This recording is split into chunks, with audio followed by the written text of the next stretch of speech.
નમસ્કાર મિત્રો, આજે આપણે સાંસ્કૃતિક વિરાસત ચેનલમાં એક ગ્લેન વિશે, જે ઓલિમ્પિક ચેમ્પિયન છે, તેના વિશે વાત કરીએ. અને તેની સ્ટોરી આપણને ઘણી બધું મોટિવેટ કરી જાય છે. તેનું નામ છે હિમ્મતે મર્દા તો મદદે ખુદા. એક ગામ હતું. આ ગામમાં આવેલી એક શાળામાં કાતિલ ઠંડીથી બચવા માટે અને શાળાને હુફાળી રાખવા માટે એક ચૂલો રાખવામાં આવેલ હતો. ગ્લેન નામના એક છોકરાને રોજ વહેલા આવીને આ ચૂલામાં કોલસા ભરીને પેટાવવાની જવાબદારી સોંપેલી હતી. એક દિવસ ગ્લેન તેના મોટા ભાઈ ફ્લોયડ સાથે ચૂલો પેટાવવા માટે વહેલી સવારે શાળાએ આવ્યું અને કોઈએ કેરોસીનના કેનની જગ્યાએ ભૂલથી ગેસોલીનનું કેન રાખી દીધેલું, જેના કારણે આગ લાગી, જેમાં 13 વર્ષનો ફ્લોયડ મૃત્યુ પામ્યો અને 8 વર્ષનો ગ્લેન બચી ગયો. ગ્લેનના બંને પગ પર ગંભીર રીતે દાઝી ગયા હતા. બેભાન અવસ્થામાં ગ્લેનને હોસ્પિટલમાં લઈ જવામાં આવ્યો. ડોક્ટરોએ નિદાન કરીને કહ્યું કે આ છોકરો હવે એની જિંદગીમાં ક્યારેય એના પગ પર ઊભો નહીં રહી શકે.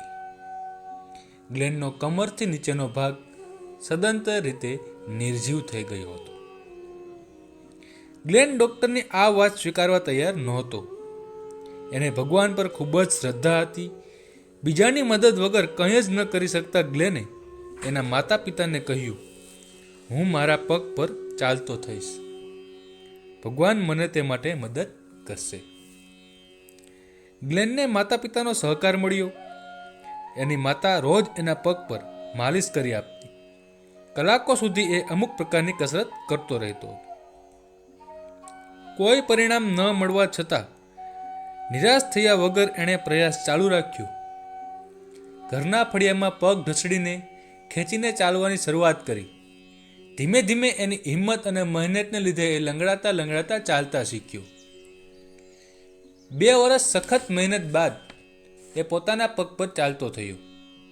હવે તો એણે દોડવાની પણ શરૂઆત કરી અને દોડ સ્પર્ધાઓમાં ભાગ લેવાનું ચાલુ કર્યું.